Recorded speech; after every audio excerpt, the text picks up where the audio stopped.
Tonight on CBC Vancouver News. Disappointing, compromised, and just maintaining the status quo of which was thousands of people dying. A report obtained by CBC News reveals Health Canada ignored expert advice to expand access to safe drug supply. Plus, my kids are scared, my family's scared, the whole neighborhood's scared. Fighting BC's extortion crisis. Residents frustrated over police response to threats and violence in Surrey. And Kelowna and Vancouver area, they have training centers. They have ice like multiple hours a day. Skaters in Penticton excited about a proposed new multi-million-dollar facility. This is CBC Vancouver News.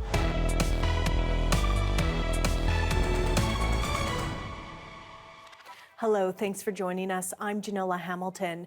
Canada's opioid crisis has killed tens of thousands of people, but advocates claim there were untapped solutions. Stephen D'Souza, co-host of The Fifth Estate, reveals how Health Canada ignored advice from its own experts, which some say could have saved lives.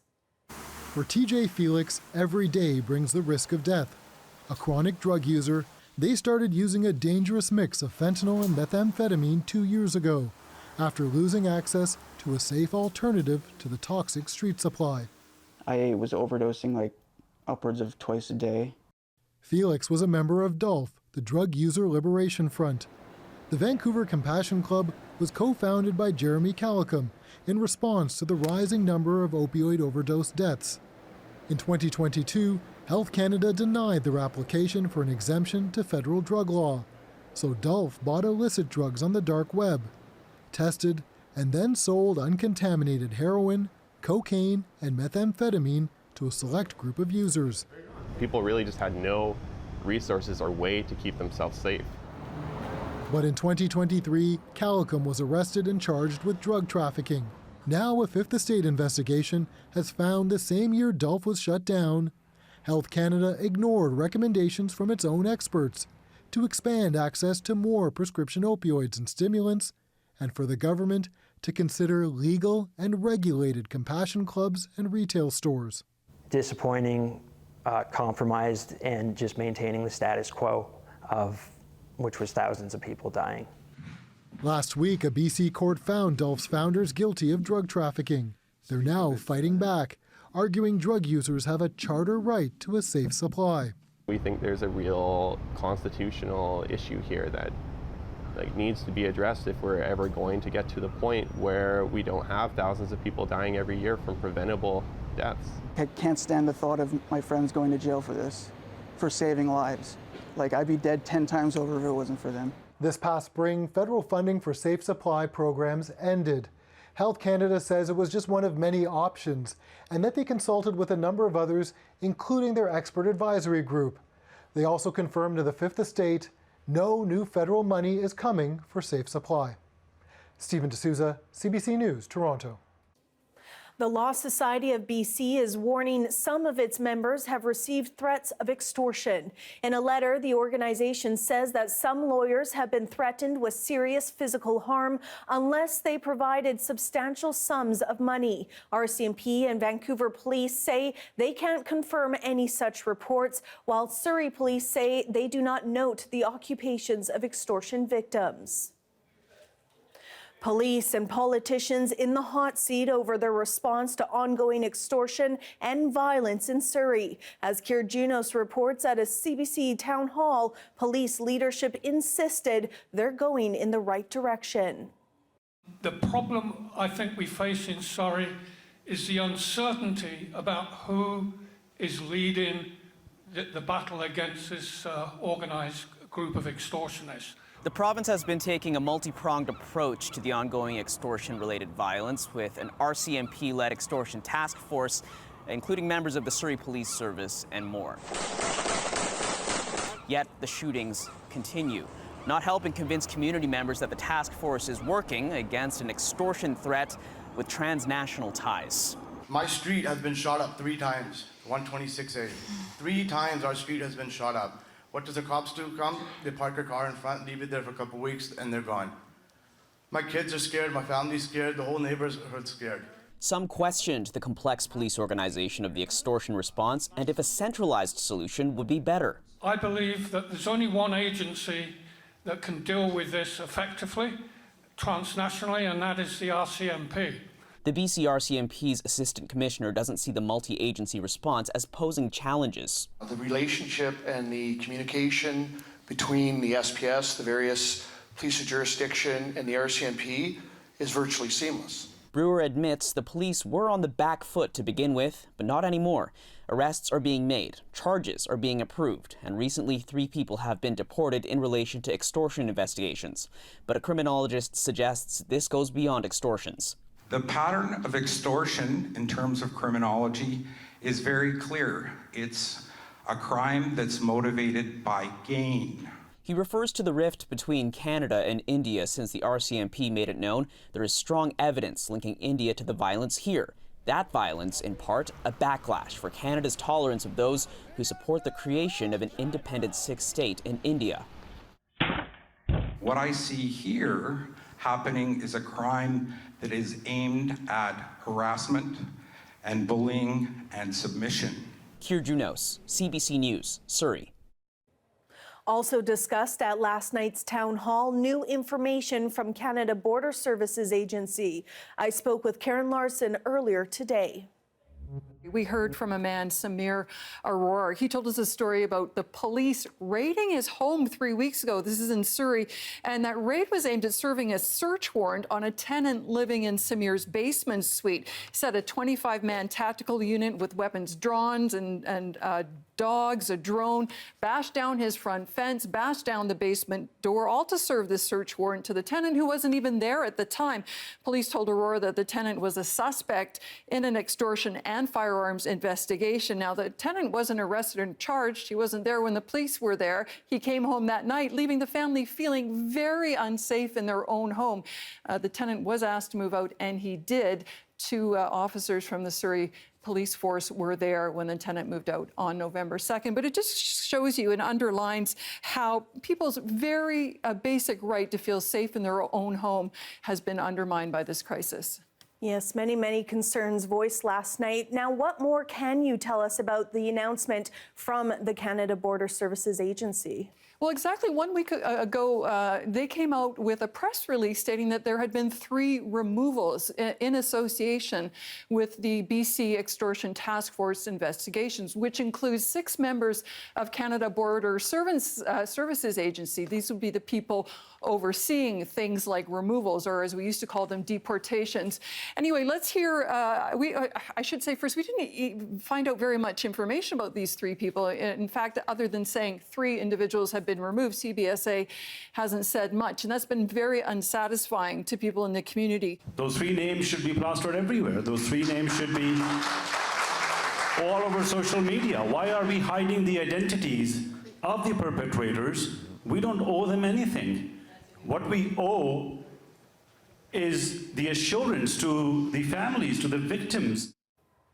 And along with the 3 individuals that have been removed, that's all we know, the CBSA also said there are 78 individuals they are investigating. We found out a little bit more about the 78 last night from the RCMP. RCMP Assistant Commissioner John Brewer told CBC that an inordinate number of the 78 individuals CBSA is looking at, they are foreign students. Janella? Karen Larson, thank you. Penticton skaters are hoping for more ice time as City Council considers a multi-million-dollar plan for a new arena facility. Tiffany Goodwin reports. At McLaren Arena in Penticton, skaters work on their skills.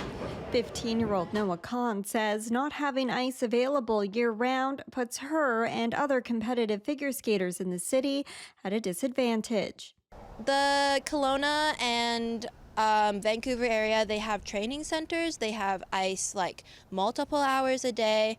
And for us, we get this limited ice time of maybe 2 hours. To solve this problem, the city of Penticton is proposing to build a brand new ice facility that would be connected to the South Okanagan Events Center on the west side. Kelsey Johnson is the city's general manager of community services. Recognizing that we have two aging facilities with both McLaren and Memorial Arena, planning got underway in 2017 to determine the best way to move forward with those aging arenas. And over that time, we've determined that we need to plan for a replacement. Under the proposal, Memorial Arena, which was built in the early 1950s, would be demolished, and McLaren Arena, which was built in the 70s, would be converted into a curling facility. Trevor Buttonham is head coach with the Glengarry Skating Club. He's excited about the idea of a new facility that would provide more space to train, both on and off the ice. So our skaters face a specific challenge in that they're training on the wrong size ice. So their programs are built and conditioned for a smaller ice surface than they actually end up using. And so that's not ideal from a training perspective. The total cost of the two rink arenas is around $70 million. So that price tag of $70 million includes a very generous contingency fund. So when we look at the base program cost, it's actually sitting around $50 million. The city has proposed a 6.26% tax increase this year. Part of that includes $500,000 towards early design work and public engagement on the new arena site. The budget will be debated later this month. If it's approved, it's a small step towards a larger cost, keeping skaters on the ice. Yes, I think it would be nice, even though it would cost a good deal of money. Tiffany Goodwin, CBC News, Penticton. Students at Capilano University and volunteers are getting outside to protect a patch of old-growth forest. Jessica Chung has more. Large, medium, small. With gloves and shovels in hand, a group of students and volunteers are helping to restore a sensitive patch of old-growth forest in North Vancouver by planting new understory vegetation. So we've got like Oregon grape, some salal, sword fern, those sort of understory growth shrubs and plants that you see sort of will start to come up in a forest, in a natural environment, sort of in a natural setting to start to come up once the trees are removed. It's all meant to give the ecosystem a boost after large trees impacted by the western hemlock looper moth infestation either fell or had to be taken down. Fencing is also being built around trails to keep visitors out of ecologically sensitive areas. This is a cedar split rail fence. This is a sort of very typical type of fence that you'll see in our regional parks, and it helps protect the environment in behind the fence and then keeps people on trails and keeps dogs on trails. So this is very helpful in separating sort of the recreational use from the natural environment. The area sees heavy use from the public, and experts say that has led to deterioration of the forest floor. We just went everywhere, unmanaged, with a number of people who now recreate. We would eventually trample down that vegetation. We're preventing species from establishing, so when old trees die, there isn't really anything there to come up again because we've squashed it all down. Which is why those who came to participate say events like this are important. By building up the understory, there'll be more opportunities for small mammals to have habitat and birds to have habitat as well. So we're just overall increasing the integrity of the ecosystem. I grew up on the North Shore, and so all of these trees, this forest, I've known since I was like 12, 13. That need comes from, or like for wanting to help, comes from the fact that this forest has helped me in so many ways, and so I think it's a beautiful way to give back. Efforts to strengthen the ecosystem in regional parks across Metro Vancouver continue throughout the fall. Jessica Chung, CBC News, North Vancouver.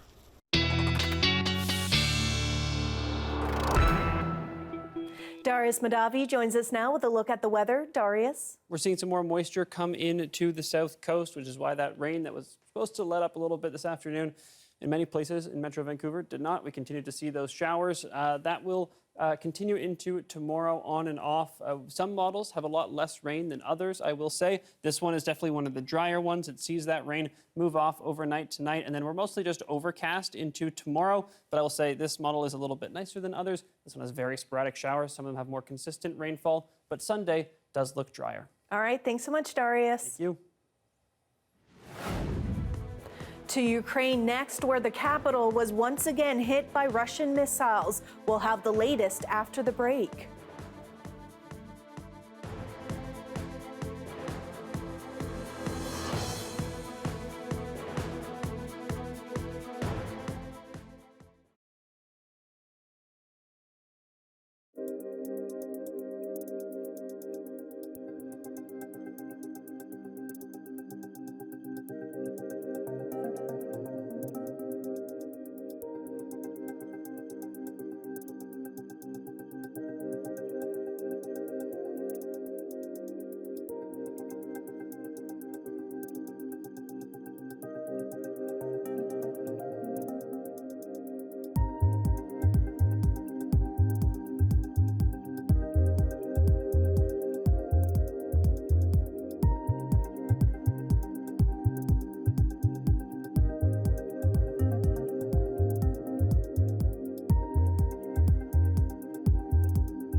Ukraine has endured yet another night of Russian air attacks from drones and missiles. Several places were hit, but as Anna Cunningham reports, the capital was the main target.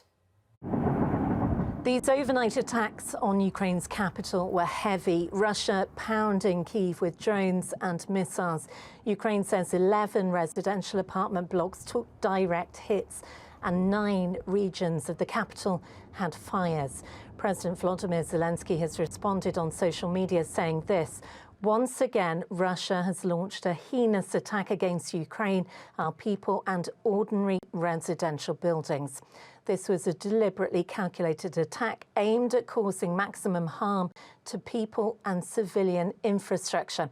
Russia insists it does not target residential areas, but the cleanup paints a rather different picture in Kyiv, where residents are seen left dazed and shaken, the injured and the dead taken away by emergency services.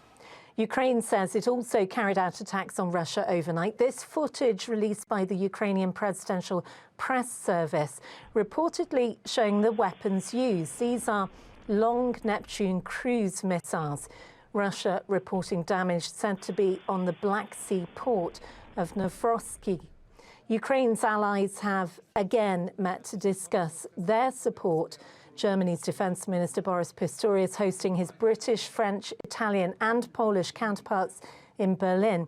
And today, Germany agreed to pay in euros the equivalent of some $245 million for weapons to Ukraine. The threats against our nations and against Europe have only increased, with reckless drone incursions into Poland, Russian jets flying over Estonia, and NATO nations consulting through Article 4, not once but twice. Russian aggression is growing, the war in Ukraine continues to rage, and the US has rightly challenged European nations to do more. As the cleanup continues in Kyiv, there remains no evidence that this war is anywhere close to a peaceful resolution. Anna Cunningham, CBC News, London. In the Middle East, the ceasefire between Israel and Hamas continues to hold after 5 weeks. But as Tom Perry reports, phase 2 of the U.S. brokered peace plan could face hurdles. What the U.S. is looking for is for the United Nations Security Council to give its backing to Donald Trump's 20-point plan for Gaza. We've seen phase 1 of that plan in effect right now. The fighting, for the most part, has stopped in Gaza. Aid is getting in. Israeli hostages have been released. One of the last remaining deceased hostages, their remains were returned to Israel last night. Palestinian prisoners have been freed in return. Phase 2 of this agreement calls for Gaza to be demilitarized, for there to be a board of peace headed by Donald Trump to oversee a transitional government, and for an international stabilization force to go in and work with Palestinian police to provide security in Gaza. What the U.S. wants is the UN's legitimacy on this peace plan so that countries would be more willing to send troops as part of this international stabilization force. We've seen some countries mentioned, like Azerbaijan and Indonesia, but no one has put a firm offer on the table. So by getting the UN's backing, some more countries might come forward. But the fact is there are other complicating factors. Part of this peace deal calls for Hamas to put down its weapons, to disarm. Hamas has not done that. And so countries, even with a UN resolution, might still be reluctant to send their people into Gaza if they're going to come face to face with armed militants. Now, as the U.S. is trying to get this through the Security Council, countries like Russia, China, some Arab countries are raising questions of their own. The Russians have put forward their own resolution, which they say is simpler and more unified, this while they're pursuing their own war in Ukraine.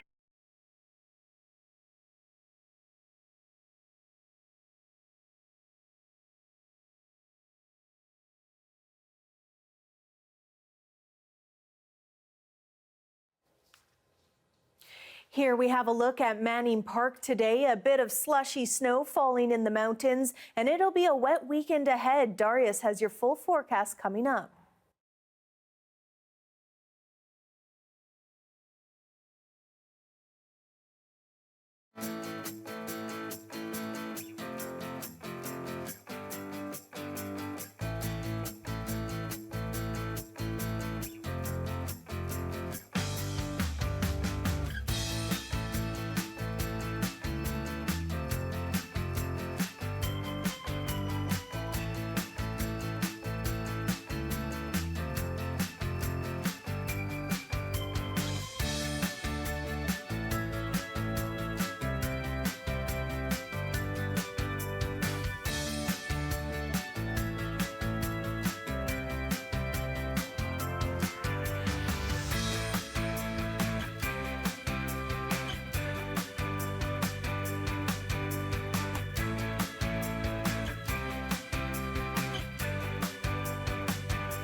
Some of Canada's most prominent white supremacist groups gathered in Vancouver this summer for a secretive neo-Nazi conference. Eric Cito with CBC's Visual Investigations Unit identified and spoke to attendees, which included mixed martial arts gym owners, coaches, and personal trainers who serve a diverse clientele, including children. And a warning, the content you're about to see contains racist and anti-Semitic language and images. This is a secretive neo-Nazi conference. Make no mistake, we are at war. Attended by gym owners, coaches, trainers, networking with white supremacists that are conducting military-style drills. The topic of the event, forming disciplined groups of men who can rebuild our world amidst the coming wreckage. We obtain video, identify organizers and attendees, and expose how this movement, which often gathers in privately owned gyms, is growing in Canada. So we're just kind of trying to figure out why you're there. Hello?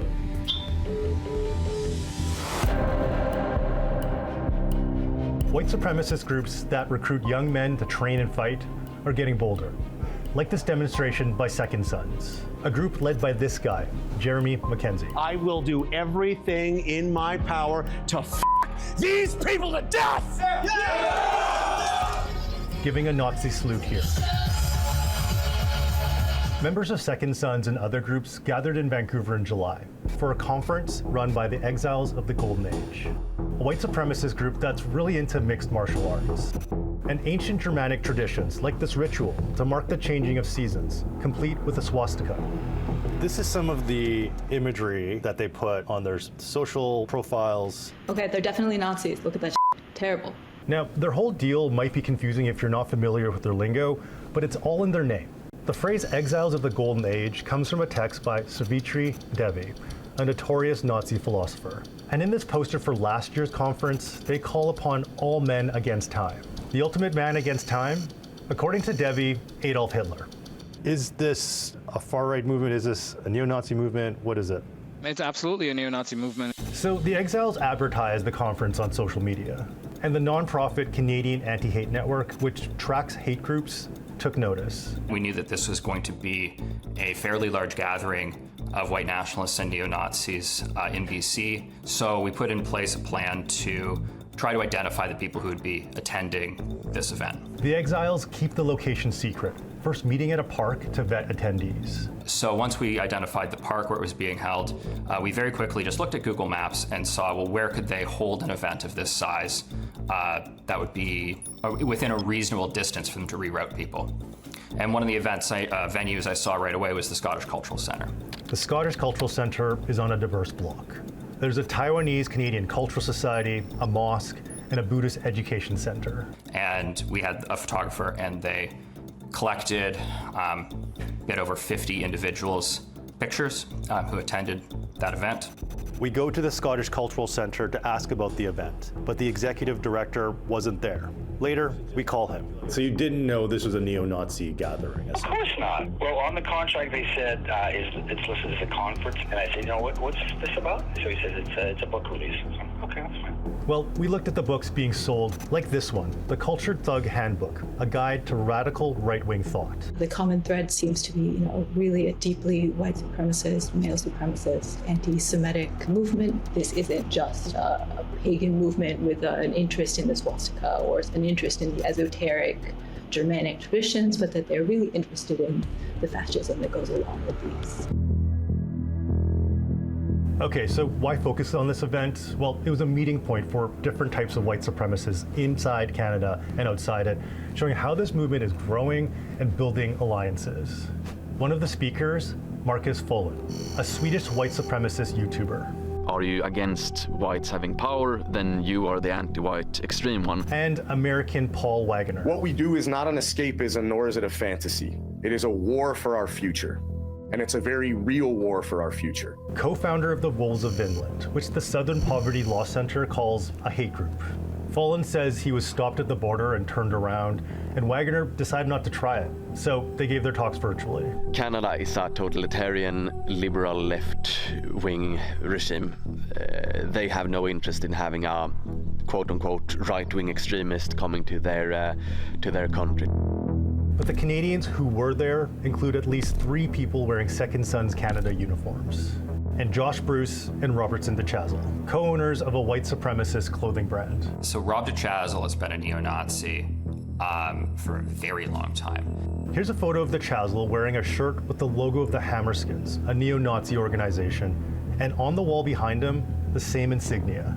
What makes you say it was an attendee at that event? It was documented. There was documented the number of people that were there, and you're one of those people. But I've announced How did you get this number? We are journalists. That's what we do. I'm not going to answer any more questions if you can't tell me that. After we talked to DeChazle, the Exiles released a public statement telling attendees not to talk to us and said, "We have nothing to hide." This gathering is a kind of alliance-building exercise. So we uncover well-known white supremacists and people linked to prominent groups. We also find people you might not expect. Gym owners and coaches. Here's Lane Palmer. Palmer, who sometimes goes by Lane Jackson, is an organizer according to the Exiles. Principles that are ethnically exclusive, both biologically and spiritually.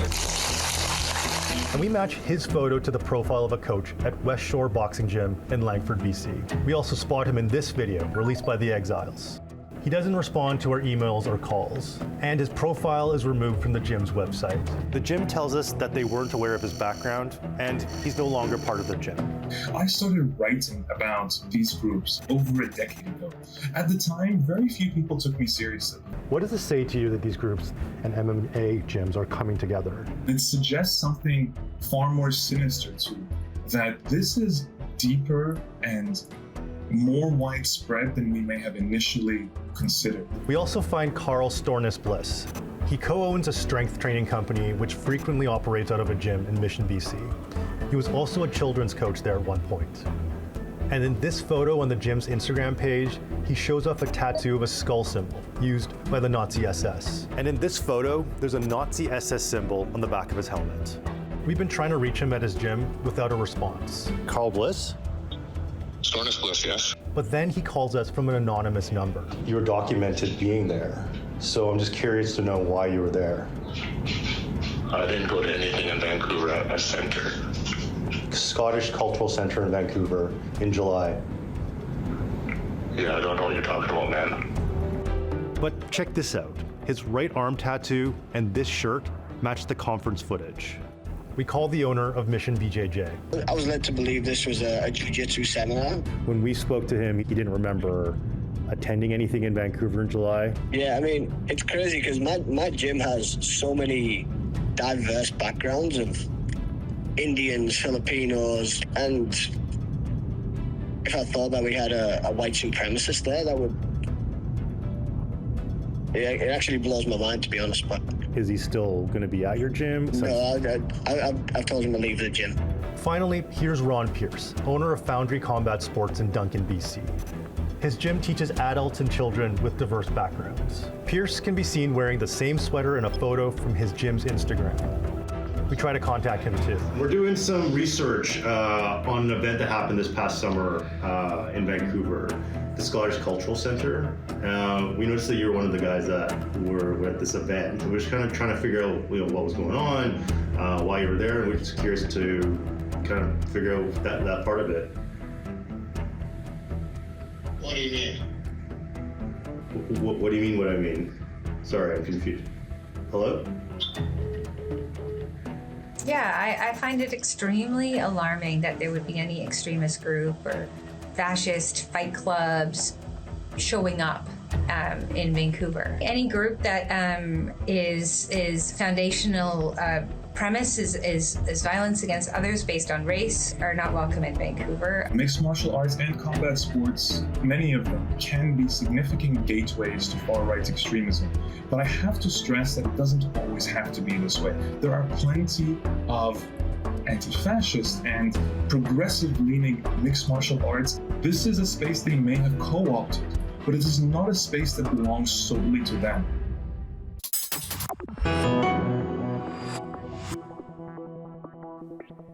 Tools like microscopes get better the more you're willing to pay for them, meaning some scientists struggle to get their hands on the high-quality materials they need for research. But as Darius Madavi reports, a University of Victoria team may now have found a workaround.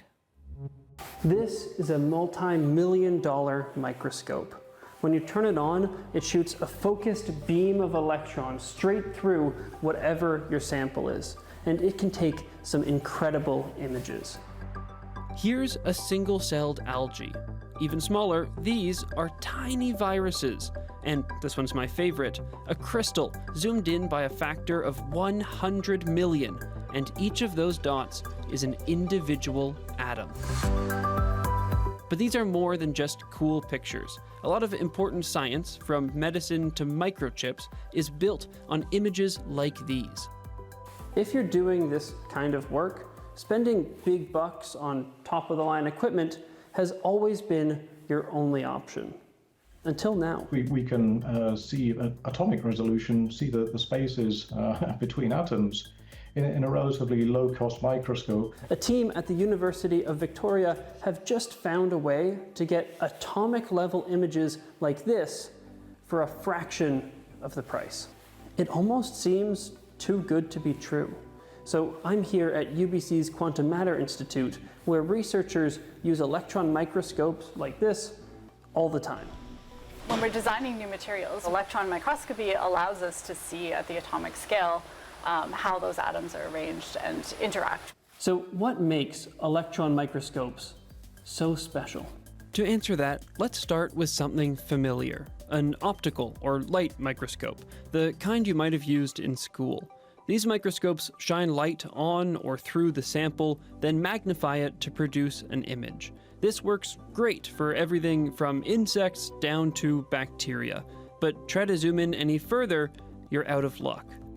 A virus, for instance, is literally smaller than the wavelength of visible light. I think it's pretty rare to use this expression literally, but it would be physically impossible to get an image of something that small with an optical microscope. So, what can we do? Well, since it's the long wavelength of visible light that's the problem, we could try moving down the spectrum. But high-energy radiation like this brings new issues. If only there were something else with a wavelength this short. Enter the electron. With a wavelength up to 100,000 times shorter than visible light, it is the hero of this story. The jump in image quality is like going from an 80s camcorder screen to a modern 4K TV. It was particularly important in understanding the structure of COVID in hospitals. People are often have samples observed under the electron microscope, but also pretty much every technology item you have now depends on some way on an electron microscope. The most common types of electron microscopes are small enough to fit on a desk. But compare that to one of these, a transmission electron microscope, or TEM. This beast shoots electrons through your sample, then measures how the electrons come out the other side. That means your sample needs to be super thin, so you'll always get a flatter image. But with one of these fancy room-filling microscopes, the resolution you can achieve, the amount you can zoom in, is incredible. This instrument is absolutely capable of atomic resolution, so we can see atoms. Wow, it's exciting. It is exciting. I love seeing atoms. But the price tag is much higher. The instrument itself was around $4 million. Oh boy. So you see how needing one of these TEMs for your research could be a bit of a barrier to entry. And so researchers wondered, could you get the same results, the same level of detail from a much cheaper piece of equipment? This is a scanning electron microscope, or SEM for short. It works by shooting a focused beam of electrons at a sample, then measuring the electrons that are knocked off. As you scan the sample, you can get images that look almost 3D with a 1 million times magnification, enough to see an Ebola virus budding off a cell or individual grains of pollen. So how much will one of these bad boys set you back? It's in the hundreds of thousands of dollars, so about a tenth of the cost of one of these TEM facilities. But the question is, how do you make a desktop microscope as powerful as one that fills a room? We took thousands of smaller images of this and then computationally stitched them together so that we could create a model of the sample. All you need is some computing power and an SEM that can shoot electrons through a sample, like a TEM does, which is a pretty common piece of equipment. It very much widens the pool of people that can do this. This image is from QMI's massive multi-million-dollar transmission electron microscope. But this one is from an SEM using this new technique. So every dot here is an individual atom? Yeah, so every dot there is an atom. Wow. Yeah. Right now, this method only works for 2D materials. But with a bit more development, it could be used for biological research on small proteins, too. It's actually better for lighter elements. So things like carbon, oxygen, nitrogen, all of those bits that make up proteins and biological materials, carbon-based materials are exciting for electronics as well. For many researchers, the chance to achieve atomic resolution from a smaller, cheaper microscope will be too good to pass up. We happen to have one here at QMI, so in principle, I think it's possible, and the guys here are thinking about it. Do you think you'll try? I suspect that they will, yeah. After all, this could drop costs and barriers for all kinds of research. In other words, imaging atoms is now 1/10 the price. Darius Madavi, CBC News, Vancouver. Staying with science, an ancestor of the modern alligator and crocodile from 240 million years ago has been discovered in Brazil.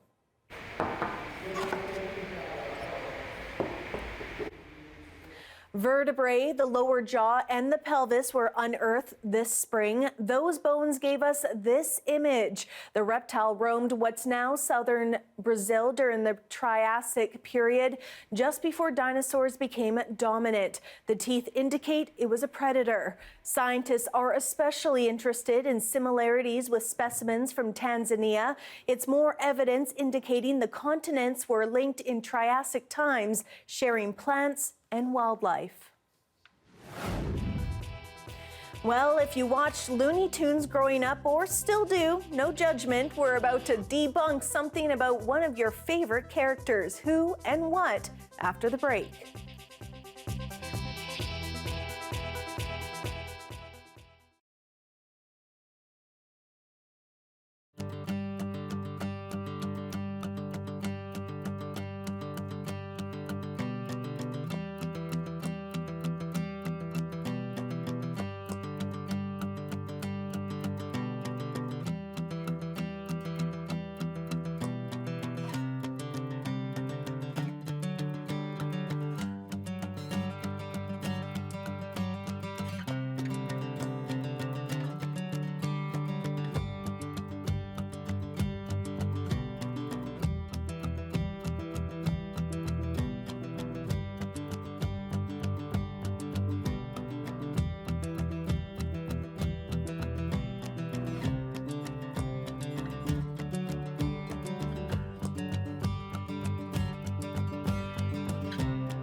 The Weather Update is brought to you by BC Cancer Foundation. Give today to bring more progress and possibilities to patients and their families. Your donation changes everything.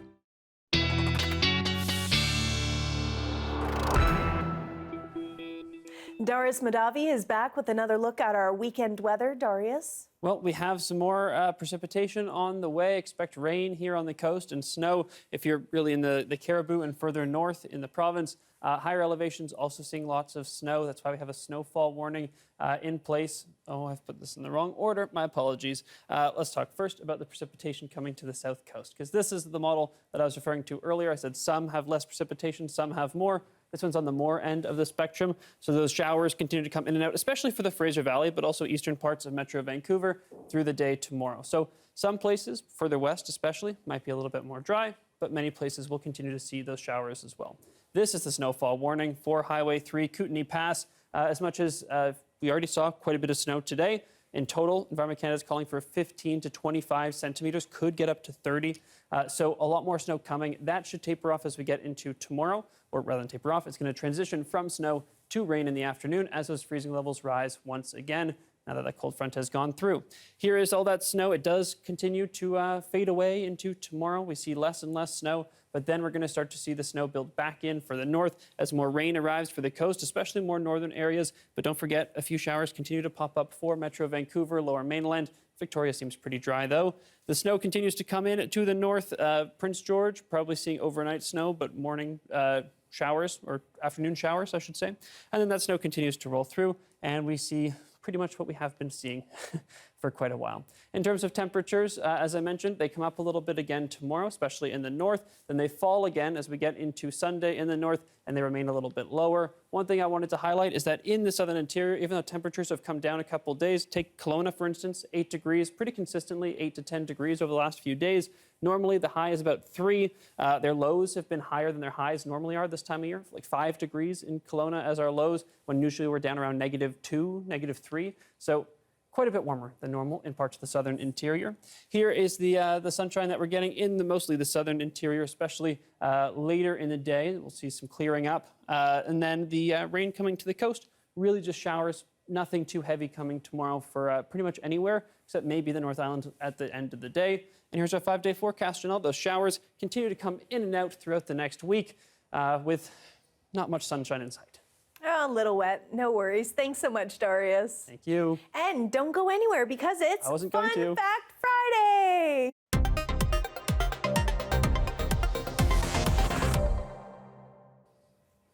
And Darius, for today's fun fact, you are going to debunk a myth about rabbits. That is true, because Janelle, what is the one thing that you know about rabbits? What is the most famous thing about rabbits? They love carrots. That is right. This is the thing that everybody says. Everybody loves rabbits, and a good photo of a rabbit and a carrot. And you might think that Bugs Bunny is a symptom of this, because this is indeed a myth. Rabbits do not particularly like carrots. They also shouldn't eat very many carrots. And you might think that Bugs Bunny is a symptom of this. But in fact, Bugs is largely the reason that we believe this.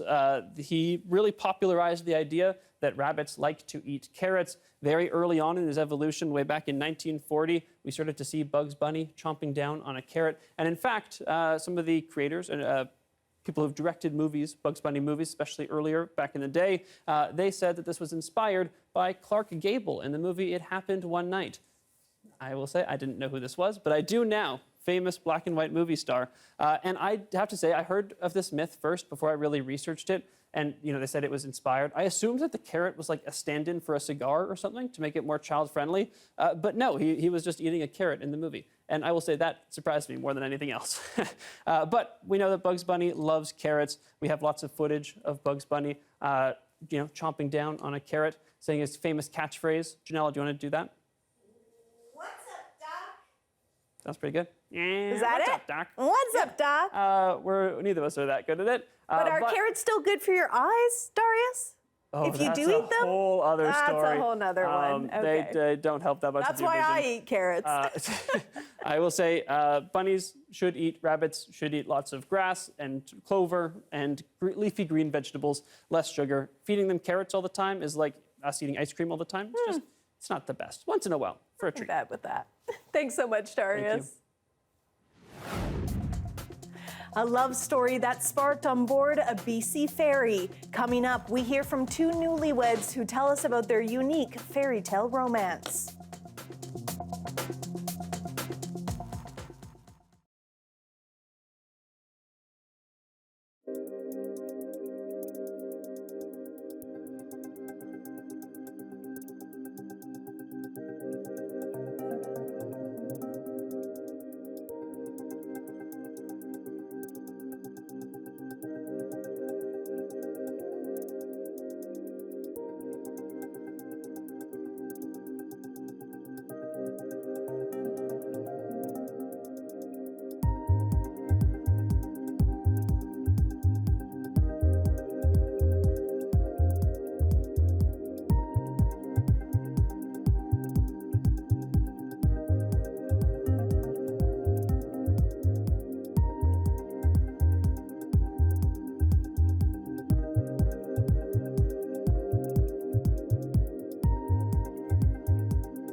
Hi, I'm Amy Bell, and this is your CBC Inbox.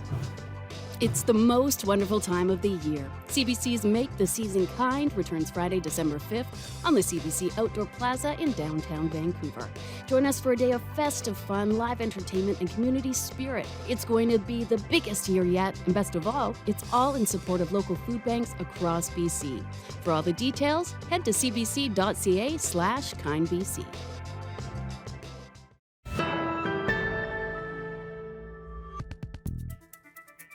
What was meant to be a quick and quiet elopement turned into a nearly 70-person wedding aboard a BC Ferries vessel. The newlyweds also met on board 2 years ago while working. Maurice Zeidler has the story. Yeah, we're feeling good, pretty relaxed. Jordan and Leslie Fox are basking in the glory of marital bliss.